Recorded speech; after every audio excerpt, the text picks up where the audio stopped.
There's an entire computer built into this keyboard, and it is a lot better than it was before. So meet the Raspberry Pi 500 Plus. Now it's actually quite similar to the 500 that we looked at not too long ago, but it is improved in every way. While it's using the same chip as well as the same ports, it now has 16 gigs of RAM as opposed to 8 gigs. And instead of running everything on a micro SD card for the OS, this now has a built-in 256 gig SSD. But the big improvement is the keyboard.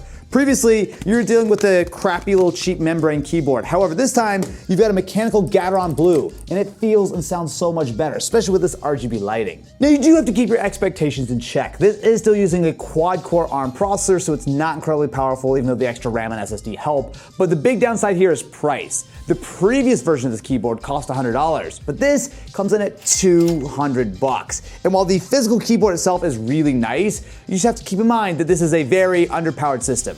However, that being said, it is still incredibly cool to have an entire legitimately usable computer built into your keyboard.